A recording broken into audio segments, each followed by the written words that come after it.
Hi again, Gregg Bell, the News Tribune here at CenturyLink Field in Seattle. Happy New Year to you on this penultimate evening of 2018. The Seahawks are on their way to the playoffs. They're the 5 seed.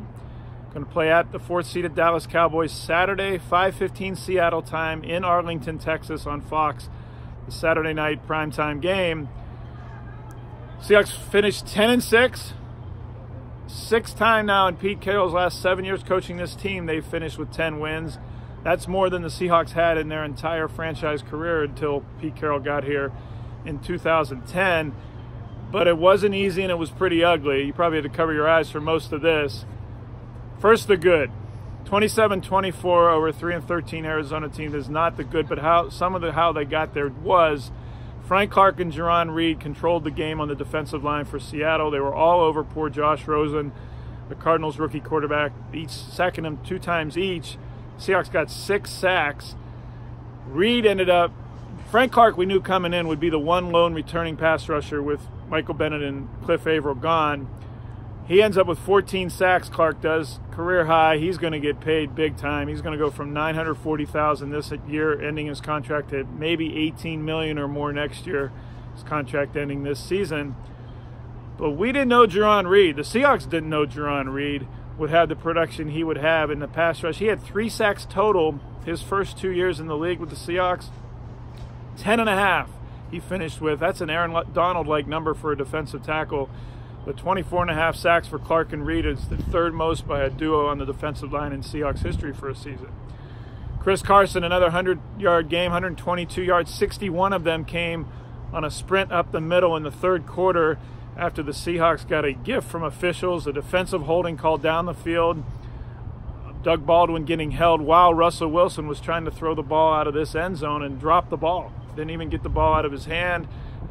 Patrick Peterson picked it up, walked in 3 yards for what looked like a go-ahead touchdown for the Cardinals when it was 14-13. Instead, a penalty, first down Seahawks. Next play, 61 yards, Chris Carson setting up Mike Davis' 17-yard run. The Seahawks went up 21-13 instead on that 14-point swing.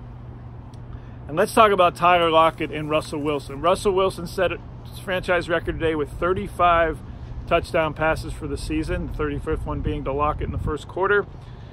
196 career touchdown passes for Wilson. That's also a Seahawk record. 110.9 passer rating for Wilson. That's also a Seahawks record for a season.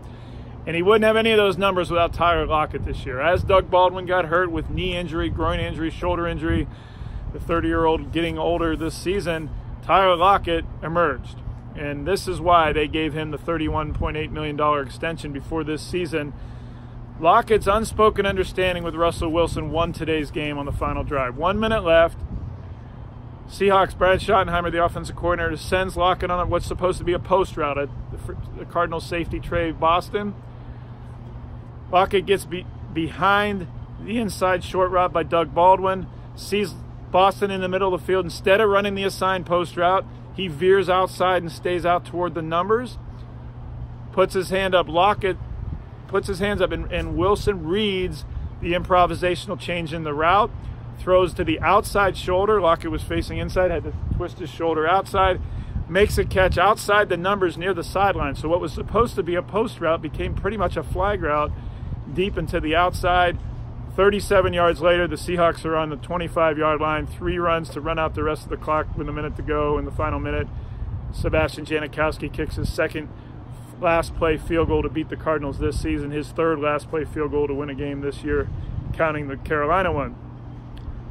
That unspoken understanding, similar to the Carolina game at the end, when Wilson knew that Lockett was going to break deep on an improv extended play. Those are the kind of plays that don't show up as scripted but show up as winning plays, and that's why Wilson had the season he had with plays like that from Tyler Lockett. 10 touchdown catches for Lockett. He's a Pro Bowl alternate and as a kick returner.